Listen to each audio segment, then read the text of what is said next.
Good morning, everyone. I can see that we have quite a few people that have joined, nice and prompt, ready to get going this morning. It's great to see you all actually on the session.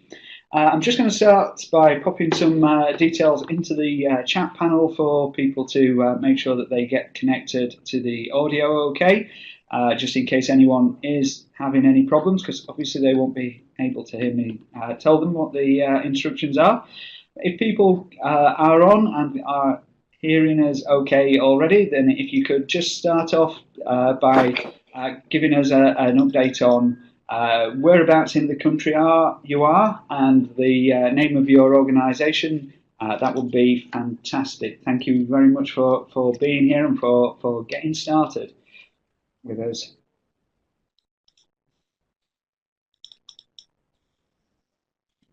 And you can already probably tell that just from the name that our posts are coming in as, that I'm not here on my own today. So I'm very pleased to have here in the office in Sheffield with me today. I've got Tim and Francis from Citizens Advice.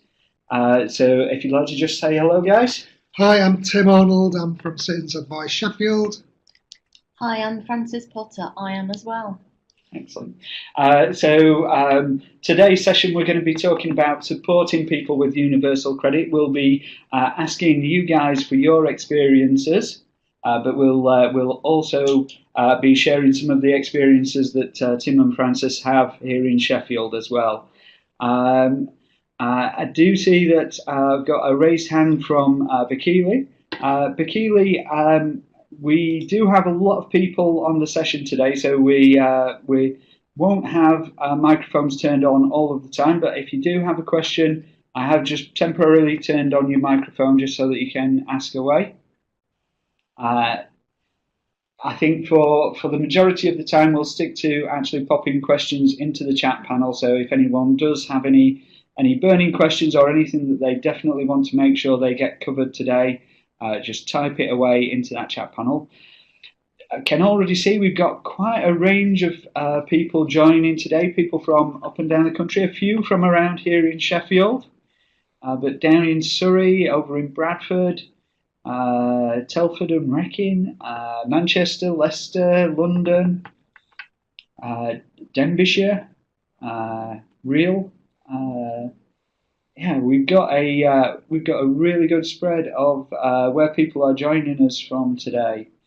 So that's I think it will be interesting for us to see if there are some things that are specific to particular areas of the country and some things that are more general and affect all of us. It will be quite an interesting session. So. We are almost exactly on 10 o'clock, so I will just once again, just for any late joiners that maybe don't have the audio coming through already, I'll just repeat those instructions into the chat panel. And I will say that the session is being recorded. We've already started the recording, so that will be available for everyone after the event. We have a recording on our website. We'll update that to this one after today's session, and everyone will be able to share it. And I'll also send it out as an email to everyone that has joined today. So don't worry too much if you maybe miss a minute or two here and there. We won't run over an hour. We'll definitely make sure that we get finished on time. And what we're going to talk about today, we're going to be looking at the issues and the challenges people are facing. We're going to talk about some of the resources that we have on Learn My Way. We're also going to add in today some of the resources that Citizens Advice actually use and recommend as well. So happy to share those with everyone at the same time. And we'd like to start off with this challenge. So I'm assuming that because people are on here, you're probably already helping people. So if you could, just in the chat panel, just give us an idea of what some of the big challenges are that you're facing, Tim, if you could sort of talk about the things that you guys are facing at Citizen Advice here in Sheffield. Sure. So in Sheffield, we joined the national rollout right at the end. So it was from November and December. Prior to that, we'd been a suspended gateway. That worked well in some ways, as it gave us quite a lot of time to do preparation for training our people, which was, I can say, one of the biggest challenges I think we've ever had in training. Was something around 250 advice frontline people that we had to train. And the thing there is about the training of them and trying to anticipate the issues that we were likely to face. And I think one of the good things that we had going for us, that we had built up over a number of years, good partnership relationships with key partners, including the DWP, as well as the City Council. Yeah. So then because we were one of these late starters, we've been given funding to set up our own sort of pilot. So that's different to the pilots that are being run elsewhere in the country by Citizens Advice, under the new universal support thing. We're what's called an early mobilisation area. Okay. So we started out by working alongside local authority workers in one of the job centres in Sheffield. Yeah. We ran that for 2 months, and next week we're going to start looking at community-based help to claim in one area of the city. Yeah. Hopefully then running alongside an appointment scheme. Okay. Which we will be starting that from next Wednesday. Okay. That's really interesting. So I was watching the chat panel there as you were talking. So there's a couple of things that people have talked about as challenges in their particular areas. So familiarising yourself with materials, I think that's probably part of the challenge that you've had there with training staff as well, isn't it? Definitely. Citizens Advice I do think Citizens Advice have done well nationally this time with the information that they've put on their public site, and we do frequently refer to that. But certainly in our training and also in our pilots, we've been using the materials that you guys have produced. Well, I'm glad you mentioned them, actually. Very useful, because one of the things is when we were looking at the assisted digital that was happening, or currently running by the local authority. Now, the evidence shows across the country that's been good, not so good, and a bit hit and miss. Yeah. Well, in Sheffield, I think it has been pretty good. Yeah. And it's been quite heartening to work alongside really dedicated local authority workers. Yeah. But one of the things that we picked up from working alongside them was people were coming to the drop-in, they were being referred through to make these claims. Yeah. But there was a lack of triage. We've certainly seen people who shouldn't have been making claims being sent through. Yeah. And also people coming ill-prepared for it. Yeah. So actually having things like the checklists that you guys produced, being able to get those out so people know, because our idea is to try and get them to get that claim in as quick as possible, to get it verified. Yeah. Because whether we like it or not, delays may have come down a little for some, they're still inbuilt into use. Yeah, they are, absolutely, and that was our point with sort of saying them. So a couple of people have mentioned that about lack of ID or struggling with ID, and also someone there about that can be particularly a thing for refugees. And someone else a little earlier on mentioned about sort of getting interpreters as well. So are they issues that you guys are also sort of seeing? The big issues, and also there appears to be mixed messages depending on who you speak to in the job centre. If we actually roll way back to basics, the idea of being able to manage an online claim is great for a lot of people. Yeah. Yeah, It's fine for me. I've actually worked out how to do my banking online. I can do that. But Yeah. the reality is, we're still seeing a lot of people who are going to really struggle with that.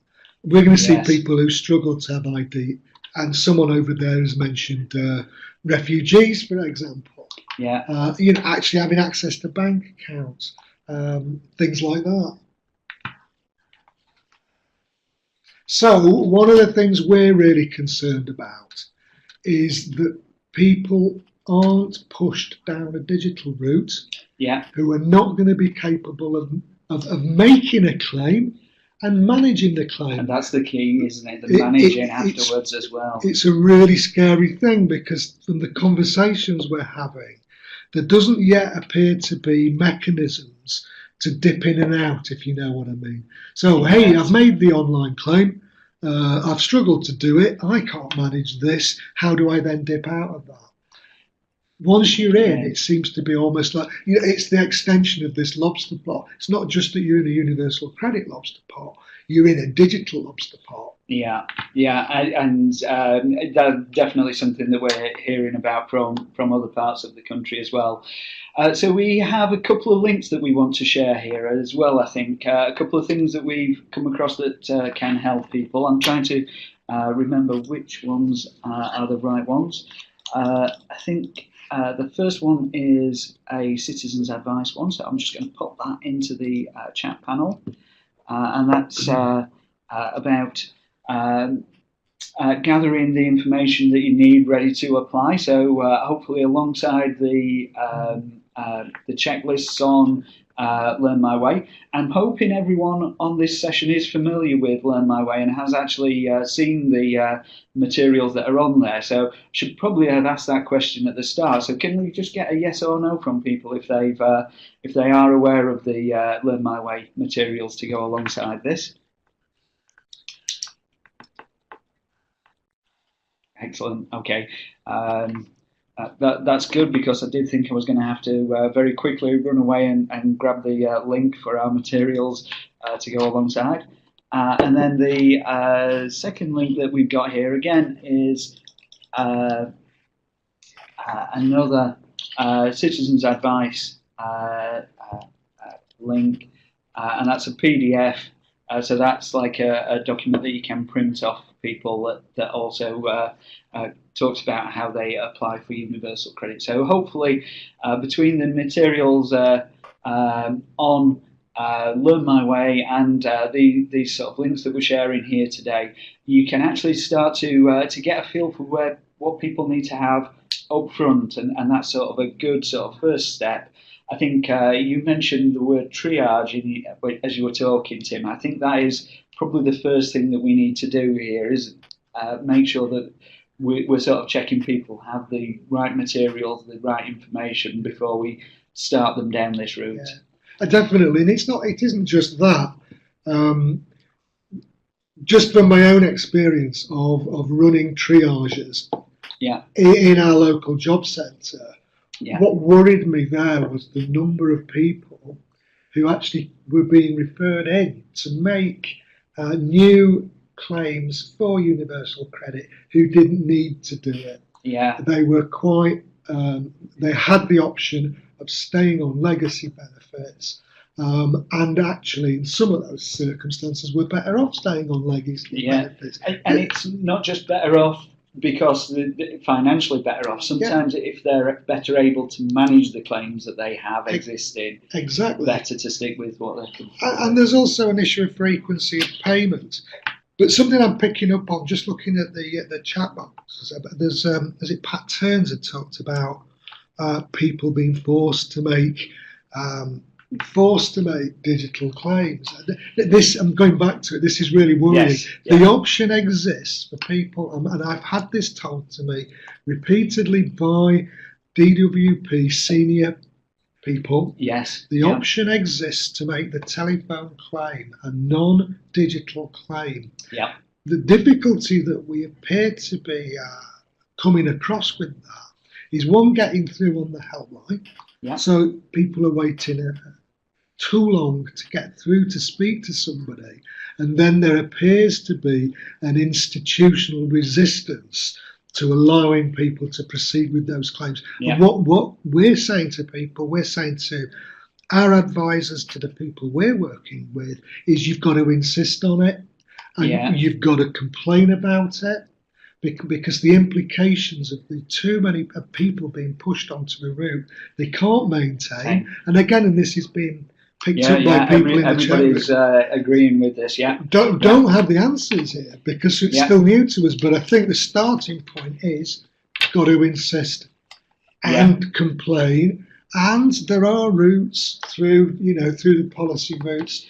Take it up with your elected representatives as well. Yeah, it is time consuming, but it is worth doing that.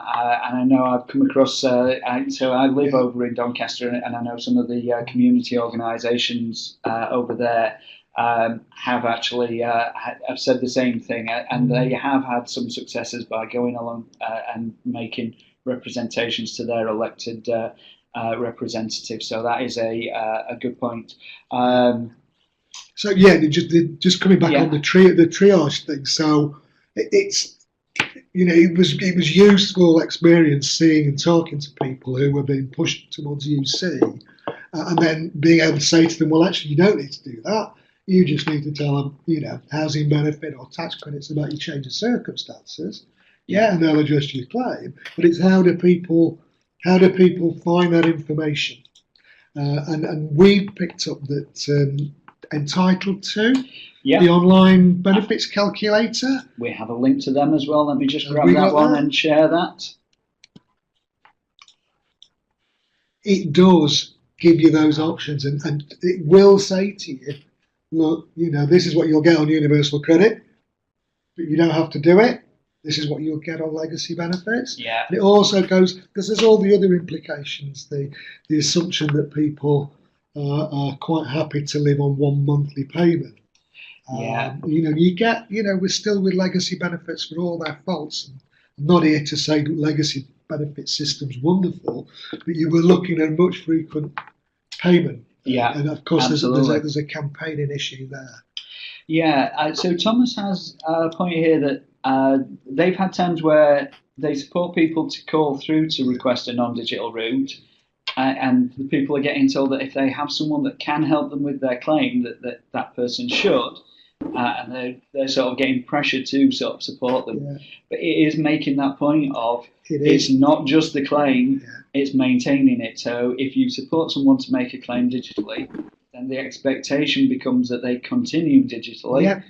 And if that's not suitable for that person, so I think, Thomas, I understand where you're coming from, but you really need to, when you have those calls, you really need to sort of put it across really strongly that because of this person's ongoing support needs, you can't.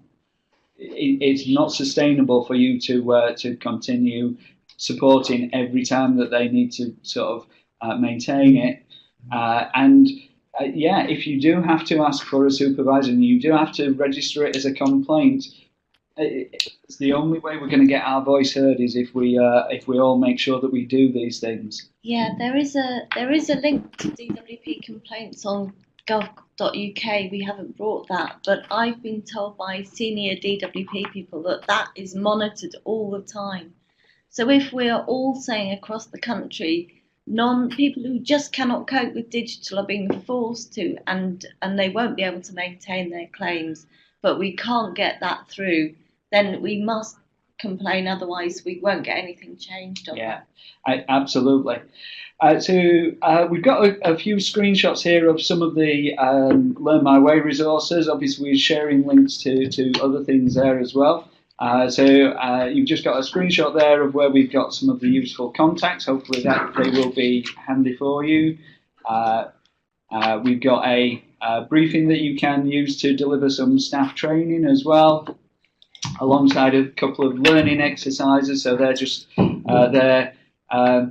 completely made up case studies, but they're things that you can use with your staff to sort of talk about how you might support some of the examples that we've come across. The last thing is actually on Learn My Way is the guide that we've got there. That's also quite useful for your staff when you're doing training, just to sort of get used to the stages that people have. Tina has got a point about the entitled to question, tool.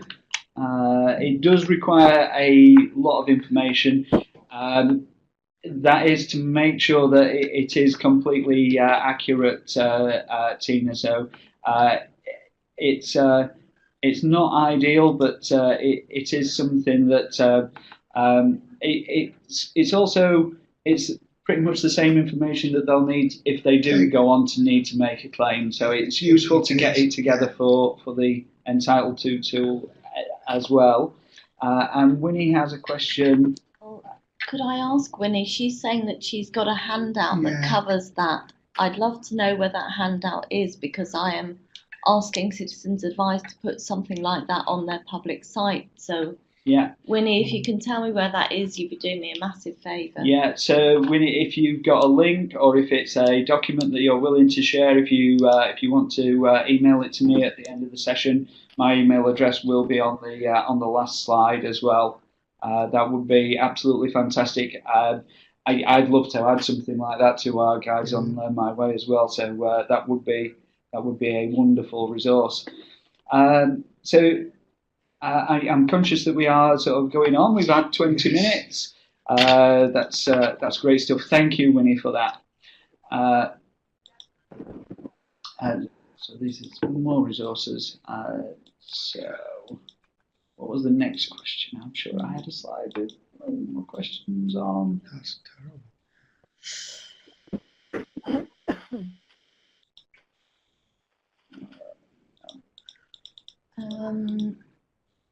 If that Job Centre Plus is doing that and you've got evidence of it and it's localised in one, say, constituency, that is the sort of thing that should be raised with the local MP. Yeah, absolutely. I think that is probably one of the things that we all shy away from a bit too much. We should be getting our MPs involved in this, because it's the only way that they'll realise the scale of the problem, and it will end up back debated in Parliament. Okay, so the next question that we've got is how you sort of support someone who needs help when they're actually making their application. So what are the things that you're sort of seeing here, and what are the things that are helping people, the guys in Sheffield?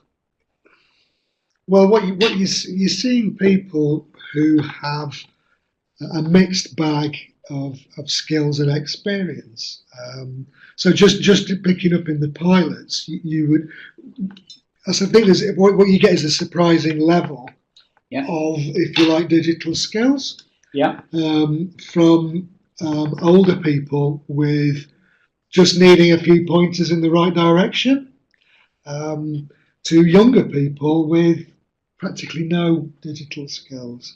Yeah. Now, the way we're looking at developing what we're calling the Help to Claim service, it's much less prescriptive than what it takes over from the assisted digital.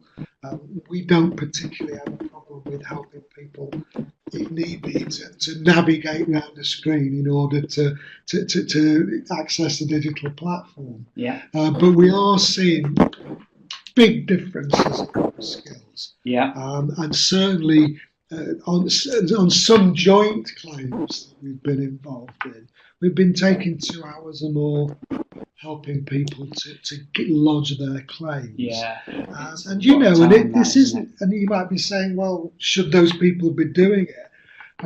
But they weren't necessarily people who would you call digitally excluded. So it could be, and there's been a talk of people with language barriers. We're talking about people who are working. Yeah. You know, and previously would have claimed working tax credits, maybe new to the UK, but able to claim benefits. EU citizens currently working can. Yes. You know, those sorts of people, and actually spending a lot of time helping them to navigate it through. Yeah. Right? So what you've got is the language barrier, then the linking of the claims. Yeah. Okay. I see how that can really be an issue. So I think Other people have been adding in some of their issues and questions around it. And feel free to also share suggestions of things that actually help and actually work for people. Peter Tomkinson has a question about, is there an easy read? Peter, are you asking for the support materials that we're sharing, or is that the actual claim site that you're asking about?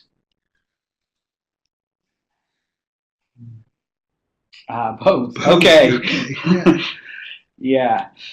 That is a really good question. So, Peter, I can say for the Learn My Way guide, we did have a real struggle with that guide in terms of trying to drive down the reading age, just because a lot of the terms that are actually used, and I'm thinking things like universal credit on its own is actually it's not an easy, it's two words that have a completely different meaning in any other context apart from in terms of when you're claiming benefits. Putting them together actually forces the reading age up. Things like if someone is threatened with sanctions, they can request a mandatory reconsideration. Well, that puts about 3 years on your reading age as soon as you add it into materials. But if they don't ask for that specific thing, it might not happen. So you have to use some of these phrases, even though you know that they are confusing phrases. So our guide is at a reading age of about 10, which is about the national average. That does mean that there's probably about 50% of people that it is a little bit difficult for. But that's the Learn My Way materials. I guess Citizens Advice have a similar issue with their materials. Yes, the public site is fairly easy to read. I don't know what the actual reading age is, but it obviously has to include the right terms to push the buttons you need to at the DWP end. Manpreet, can I just say that I think it's a really good idea to start pushing and campaigning for materials in other languages. We've had to resort here with claims to saying even if someone could do digital, if it was translated, they'd be fine. But we've had to resort to saying, well, we'll have to request a telephone claim with interpreting. It's a really clunky solution, but otherwise you're thinking, well, they won't be able to maintain that claim. Yeah, absolutely. And it's not ideal having to sort of do that because it's adding sort of costs and challenges back into the system for them as well, isn't it? It's disempowering as well. If they otherwise could manage, why can't they produce a site that could be automatically translated? Well, we've seen sort of translation working on other websites quite well, haven't we? Okay. So I'm afraid, Peter, I don't have a great answer for you, but that is the answer as we have it at the moment. And the actual claim site and the journal to maintain the claim, I'm not convinced that is a particularly easy read, and I don't think I've seen any easy read options on those sites. No. Yeah, not ideal, I'm afraid. So again. Could I just on the overall subject of someone who needs support with the UC application, another issue that we've come across, and I'll bet my bottom dollar this is reproduced across the country, is people struggling to verify their identity online. I know it was touched on before. A few people mentioned ID, but just let's get really specific. So. Who's having issues getting people to use? It's called gov.uk verify, isn't it? Yeah. I mean, one of the things that we found straight away in our pilots was that if you want to get some, remember there's a long wait to first payments. Yeah. And one of the fixes that the government have put in is that they're going to make it advance payments available from day one. Well, those advance payments are only available from day one if you can get through verification.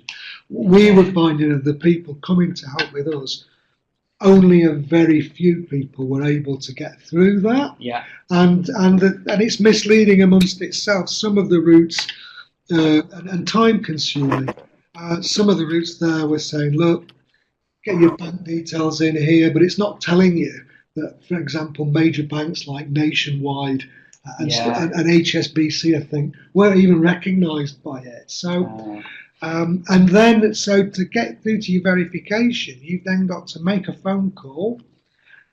Yeah. And then there is now, they've to me, it appeared that they shifted the goalpost from 5 working days to 10 working days, an appointment for verification. Yeah. And I'm aware of examples where even that 10 working days was exceeded. Yeah. So that's these waits for that, just waits on payment. So I think there is work to be done about the identification. Yeah. Lots of people saying that they are having problems actually downloading the app or getting kicked out as they're partway through doing it. People forgetting passwords. We've just had that here today. Actually, me struggling to remember a password so that I can set up a second laptop to run this session. So we should not think that is just for people that are having digital challenges. I know when we were first starting to work on the guide, we actually we asked one of the pilot area centres that we were working with on the guide how many people they'd supported and how many had actually used Verify. And out of something like 130 people that had been supported, only 3 had been able to use Verify. Yeah, that ties in with our experience. Yeah. And for that reason, we decided that we wouldn't spend a lot of time in our guide talking about it because it's just too difficult for this unless audience. you really think someone's got all their stuff together, probably the better route would be to say, let's forget about that. We haven't got much time. Let's focus on getting you an appointment and getting your stuff together for that appointment. That was our sort of thinking on it as well. Let's have lots of people sort of talking about the issues that they're having with it. If anybody has got any good ideas or ways that they actually help people to manage that process, then please pop them in because again we love to hear back from other people on how things are. Just to come in there, Miriam, I think has raised a really varied question. The answer is yes, Miriam. So while advance payments have been put forward as something, as a solution to people having to wait for at least 5 weeks, though whatever they take is repayable, and it's repayable from day one of when you get your universal credit payment. Now, there is the option for it to be paid back over a year, but given that for most people, the amount of money that you're expected to budget on is being set at a benefit freeze level that's been around with us for a number of years now. Can't remember how long. Try surviving on that. When already you're looking at it being reduced as a loan repayment. Yeah, absolutely. We do have, so Francis has just scribbled a note for me, so I'll just read it out to you. So usernames and passwords can be the same. I wasn't aware of that. That's terrible for security, but it does make it easier for people. So that's a top tip. Excellent. Thanks for that. I'm not writing it down because we don't want to be seen to be encouraging people to do that. That is great. Just talking about some of the resources to help at sort of this stage, and we have got a couple of your resources as well. We've already mentioned Entitled To. Definitely a good place to sort of start with people to make sure that they are sort of going towards the right benefits. If universal credit is correct, then this flowchart helps to give people an idea of where they're up to. That is the one place we do mention trying to use Verify, but it is just one box on there because we know most people are going to struggle with that. The checklist to make sure that they've got the materials, that we mentioned that earlier, but definitely. And then the other thing is it's down to human beings and actually spending time with them and helping them to sort of do the various steps. Then let me just grab the next link that you guys had shared with me was this before you apply. So I'll just post that for people. So that's sort of about explaining what universal credit is, so that they're aware of what they're going to need. We've got some more tips coming through on how to access banking services. That's a real good tip from Manpreet there, and also Angela's point on the passwords. That's a really good practical solution for people about the passwords, because it can be really difficult. And I was at a Safer Internet Day class on Tuesday, and I was sort of talking to them about this idea of you do have to register on Learn My Way, but if someone steals your password for that, all they can do is pretend to learn something for you. So maybe you don't need to worry too much about that one being so secure. But if it's your banking, then you do need to have something that's more Could I just secure. Pick up on the Manpreet? You mentioned the credit union locally. I think it's worth everyone checking out and talking to the credit union about their verification procedures and what services they offer. We're really lucky in Sheffield that the Sheffield Credit Union is really proactive, and they will provide individual support for people who are struggling to open bank accounts. That's great to know. I wasn't aware of that, so that is really good to know. And it will be different around the country, but credit unions are generally that bit more supportive. You can just ask, can't you? Yeah, definitely. I think this is coming up in the next section, so just checking if we had any more resources that we need to actually fire in at that point.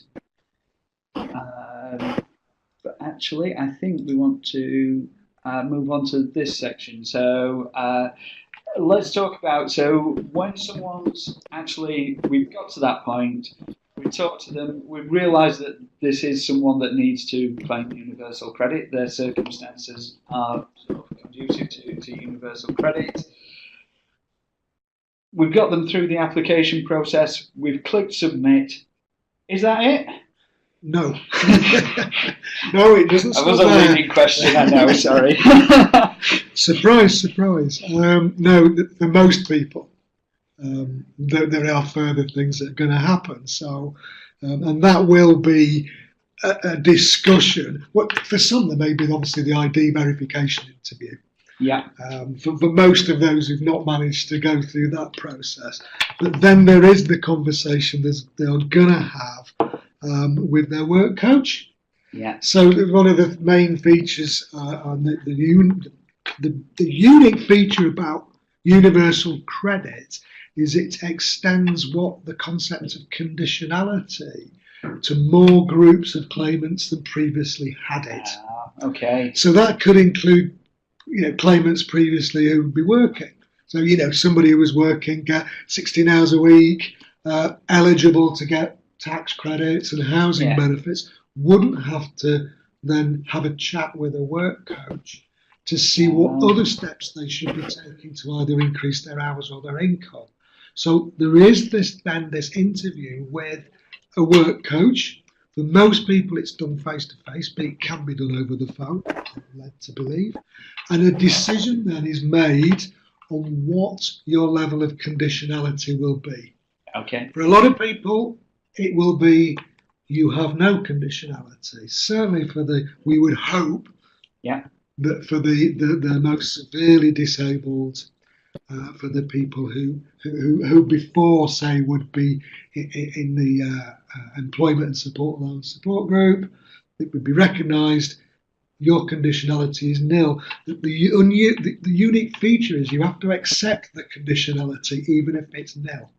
Okay, that's a key point. I just want to just get people to sort of share what they do as well, because I can see the chat panel's kind of stopped, and it's unusual with this group. They've been talking lots, so come on, don't just sit there. Share with us what sort of things you do to get people ready for sort of this work coach interview, or any other bits and pieces that you sort of see that you need to do at this point. Yeah, so the other things to be looking out for is this is a digital claim. So the communication is on there. Now, maybe you'll get a text to Yeah. say you need to look at your journal, but in that journal, you've got your to do lists.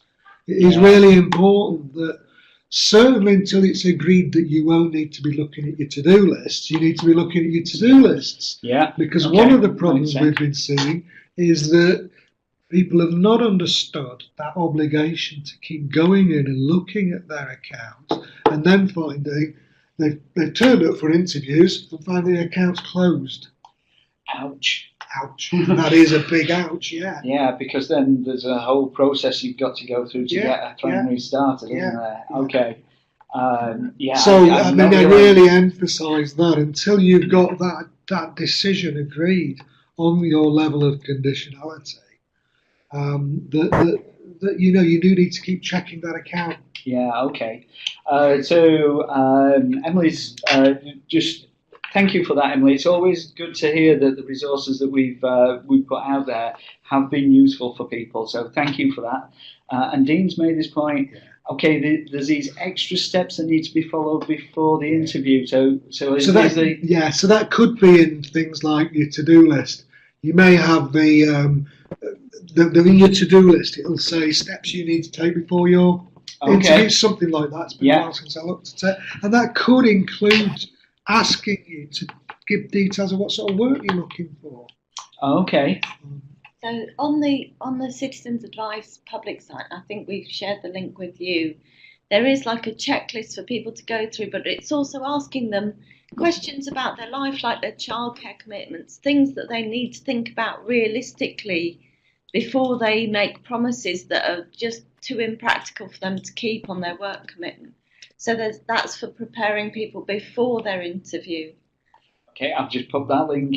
Good reminder there, Francis. Thank you. I've put that link in there.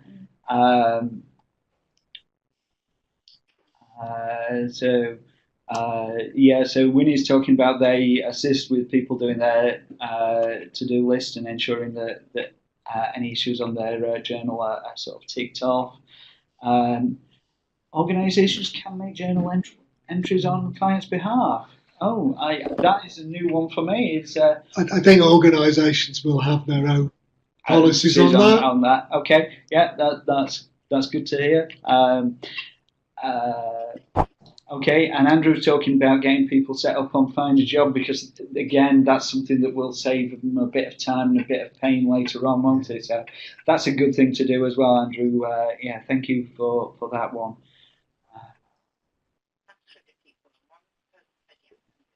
And there's been a couple of people talking about password generators. So if people are struggling with remembering passwords, then password manager software and that sort of thing is a digital option. So if they're on the cusp of being able to sort of manage things, and this is one of the things that's maybe holding them back, that's a real good practical sort of tip. Thank you for that, AJ.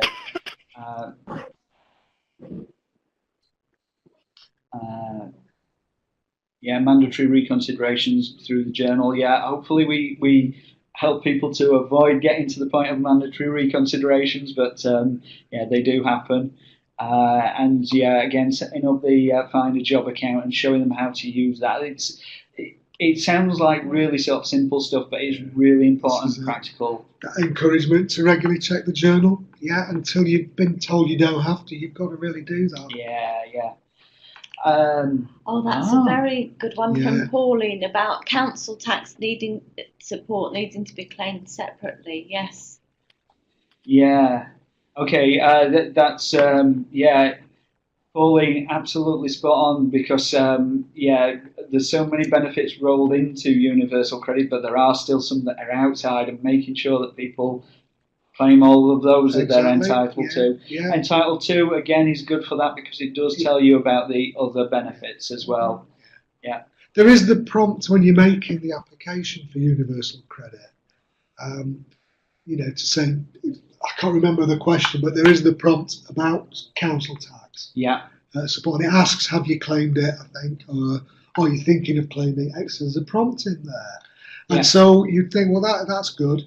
But we've had experiences when we've been sat down with people for so long, Yeah. and it's like, now should we go and make this claim for council tax? And it's almost like the guys are glazed over. Yeah. And absolutely. And if it's then taking 2 hours to do your and there's a universal real credit, you worry don't want about Yeah. how you still capture those people, if you like, without tying them up. Yeah. Not that we're in that business. Yeah, well, hopefully we're not down to tying people up, but No, encouraging them to come back and Yeah, make that second claim as But well. of course, that goes back to a functional problem with the design of universal credit. It was supposedly the one benefit that would make it far less complicated by removing them all. But at the start, they took council tax back out of it. Well, they took it away and made it a localised scheme. So. Yes, hey, indeed. Somebody in there, I saw it go past and I've lost track of it. Pat mentioned about public machines and being able to use password generators. Pat, you can, but you have to use them as a website. So you can't actually install it as a full password manager, but you can go to, like LastPass has a website where you can create an account so they can have LastPass on their phone and then use it as a website on the public computers so that they can actually make use of it.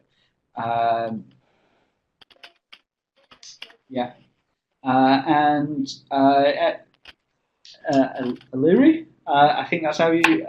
So that is a new name for me, and I'm being a typical Yorkshireman and struggling to pronounce anything slightly different.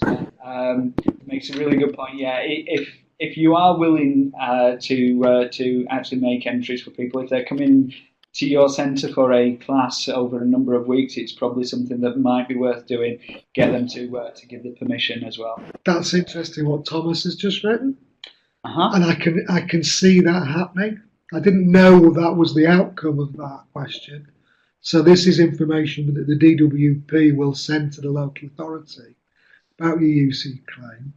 It doesn't necessarily mean that's the claim, and Leslie's pointing out, a lot of people assume that this means they don't have to do anything.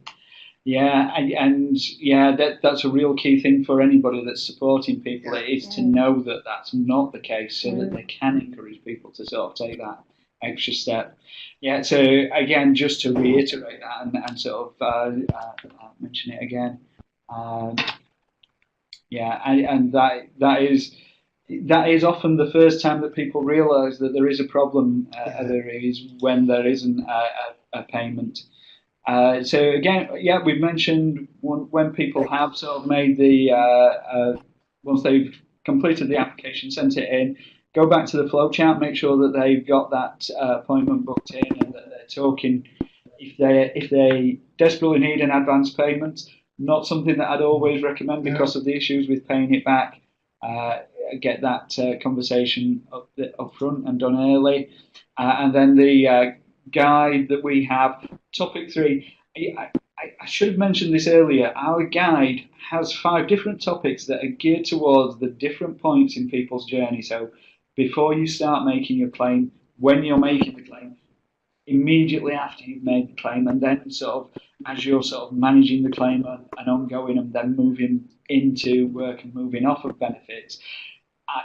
I look at the stats for our guide every month, and I'm really disappointed that so many people complete our guide.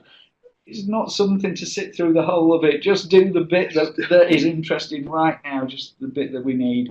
But yeah, they're the sort of things, and the links that we've already shared again are worth sort of going back to.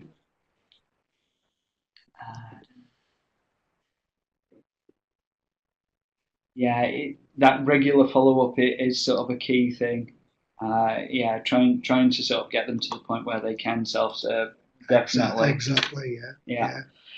And we've already started to touch on some of these things, but finally, and we have just got 15 minutes left, so we are running into the last little bit of the session this morning. So once people are sort of into the universal credit system, they've got their first payment through maybe, what are the things that people find that they need to sow? Again, back out to the group, tell us the sort of things that you find really help people, the things that are are super successful in getting them to sort of maintain their claims. And what are you guys seeing here in Sheffield? Well, I mean, remember we were the final tranche, if you like, and some of Sheffield actually didn't go on to full service until December.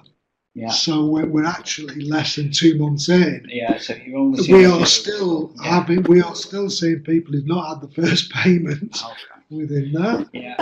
But we do, through our research and campaigning team, we are starting to look at issues that are arising, and we are getting things of claim closure. Could be due to people not monitoring their to-do list, misunderstanding their obligations. Yeah. And I think then we are looking at how people are coping with their what they'll call commitments, and the worry of signing up to and being forced to undertake commitments that are not realistic. Yeah. And I think that is the big worry that we're going to have with this. Yeah. So the key thing really is it's going back to that earlier stage. So when they've submitted their application, preparing for that interview so they don't overcommit early on. Yeah, definitely. I think that there's something that Winnie put up there about, if people have got those difficulties, make sure that it's communicated to DWP. This is something that we have emphasised a lot with support organisations, because there's a tendency to say, I don't want to have to keep telling everybody about my learning difficulties. But if it's there in black and white, the DWP have got an obligation to take that into account. Yeah. So it is well worth trying to say to people, just be upfront about what the problems are. Let's get them written down on your journal. Yeah. And you can ask for them to be pinned so they appear at the top of the notes. Okay. And that is something that I've not come across. Yep. So that is a real interesting and really practical, useful point for people. Because, absolutely. The people at the DWP, for all that we all know that there are good and bad in all of these organisations, but if something is in black and white in front of them, they cannot ignore it. So, top tips there. Dean, 35 hours of job search activity. Yeah. So how do people work that? Because I'd struggle if I was out of work, because there are only so many jobs in Doncaster that I could apply for. So there are other things that can count as job search activity, aren't there? So what are the sort of things that people are sort of getting them to do to be honest with you, Kevin, I don't really know. I'm yet to come across. I mean, we could ask our staff; they will be coming across this, our advisors. But I'm like you. I just think 35 hours. Well, I think there might be some people in this group that have actually come across this more, because there's going to be a mix of people around the country that have been involved for quite a while and those that are new. So here we go. This is good from Thomas. Yeah, thanks, Thomas. Travel too. That's interesting. Yeah. Absolutely. So some real good tips in there. So. Training, CV writing. So actually, timing the time that you sit down and work on your CV. Putting Learn My Way learning as part of your job search or job prep activity. What a fantastic idea. Yeah, absolutely. And not just Learn My Way. There are so many online learning tools that you can use now. And if someone's wanting to go into a particular trade or business, if you can find an online course about it, and if you go to Udemy and FutureLearn and all these sorts of things, there are so courses about nursing or public services that they can do online. And that sort of thing can definitely count, as long as they can evidence it. And again, that's somewhere that online tools like that can really come in, because they'll have they can screenshot things that when they've been actually on there. So there are some. You do need to work on their digital skills, but there's definitely things that they can do in there to, basically, like Catherine says, record everything. Which just follows on from Thomas's last point there. I can well believe that. They're not, like you've said, there'll be good and bad. There'll be great work coaches, Yeah. and there will be others who've got baggage. Yes. Yeah. Yeah. Yeah. Okay. Yeah. Yeah. Well, we know that happens a lot in Sheffield. The mandated ESOL courses. Yeah. Yeah. So lots of really good ideas in there from people. So just see what else. So as I mentioned, there is just I'm going to say that I know we're getting into perhaps a little bit further down the line, but if somebody is sanctioned yeah, because they don't, or they're deemed not to comply with their commitment, yeah, we think it's really important that people get advice on challenging that. yeah. Now, one of the dangers of the UC system is that it introduces different levels of sanction. So you get low level sanction, but what happens is they tend to be increasing sanctions. Yes. Depending on which group of your conditionality. Yeah. So what we found under the previous JSA system, where the sanctioning regimes basically come from, is that people would be initially upset at a sanction, which was say for a few weeks. Yeah. And then maybe challenge it by MR, mandatory reconsideration, which would then be turned down. But by the time it came to appealing, right, they'd go, I've got my money back, I've had some hardship payments, I've only lost so much, I'm going to let it ride. But the next time it came out, the level of sanctions massively increased. Okay. So actually, it's really important to challenge the earliest one. And see it through to the end, even if it is a really long process. Because tribunals tend to take a much wider view. Yeah. I'm using that term, I think, diplomatically, a wider view on why people may have done what they did or didn't do, and the reasons behind that. Yeah, okay.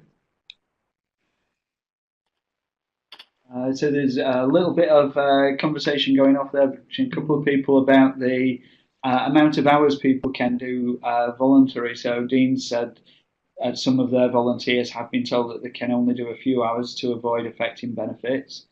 And Thomas has made the point that legacy benefits rules and universal credit rules are slightly different. That's right.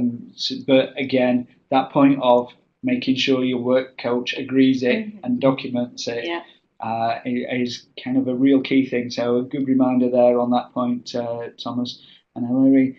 Vulnerable claimants who can't get to a job centre, don't have a telephone or internet. We've got one actually in the process at the moment. Okay. Yeah, that sounds like that's going to have some real sort of ongoing issues, Hilary. So, really interested. We'll be doing this sort of webinar again in another couple of months. So it'd be interesting if you are able to sort of come back and tell us a bit more about that. I'd be really interested. So when I share my email address at the end, please do sort of get in touch, and I'd like to sort of keep in touch on that and maybe actually include you in one of these webinars to talk about how that process has gone. Yes, I will do. Yes. Excellent. Okay, so again, talking about some of the resources I've already mentioned, so I'm not going to dwell on the Learn My Way guide, but topic 4 is about receiving universal credit, and topic 5 is about when you're working, because if people are on different payment schedules at work with monthly payment, that can cause some issues. So we talk about that. We have recently done an online journal handout, so hopefully that's starting to help people. And then obviously some job seeking materials. So we have a find a job online guide and the daily job seeker. This is actually this is done by someone we know over at DWP, and we really quite like that. And we don't just say that because he also did a video to tell us about how great Learn My Way was. We loved him before he did that. That just put the icing on the cake. Is there any more? Have I missed any of your links? I'll just double check if there were any more of the. No, but could I just mention that one of the things that has driven us mad is that the DWP have got their own training site for the universal credit claim, but they don't make it available to any other externals. Now, we have been pressing this via National Citizens Advice, and I am told that they are going to do some updated materials or a dummy training site of some kind. I don't know how quick. All of that. I don't know how, because there's no substitute for actually walking through the process before you do it with a person live, is there? Absolutely not. And certainly when we were doing our guide,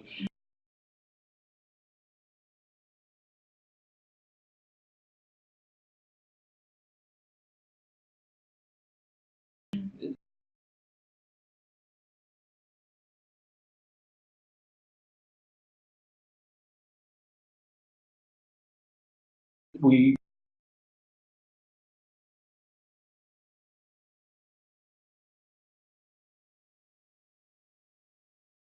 were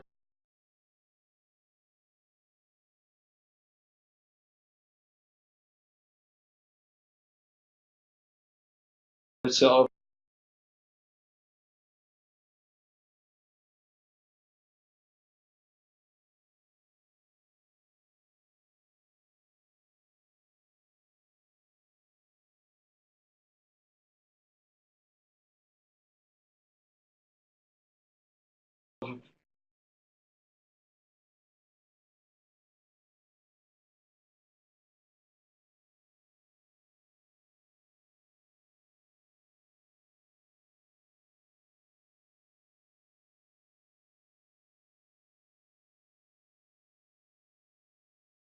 up to the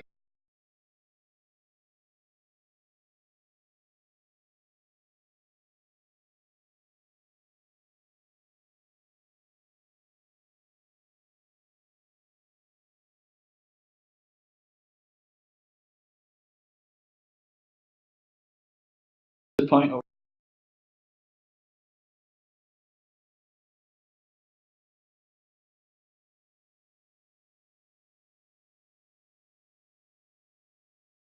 clicking submit on so many claims. There were so many bill badges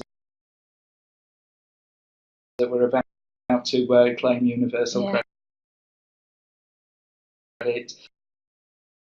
And probably fail the verification checks as well. We could never get beyond that point, and we really struggled, particularly with the journal guide, because we just couldn't get to see anything. We do have a good contact who helps us with screenshots and that from DWP, but it's not the same as seeing it for real. Absolutely. Yeah. So we won't give up asking for that, and let you know as soon as it becomes available. That would be great. If we do hear of any other bits and pieces like that, we will share it out. Whitney, we will share that again. We Are Digital used to be Silver Training. They do have a great simulator, and people can use that. It allows sort of a lot of that practice. I think we've got that on our website already. If we haven't, I'll make sure it gets back on there, because that is a really good resource. We are in the last couple of minutes, so if anybody has any pressing questions or anything they desperately need to share, please tap furiously away into the chat panel.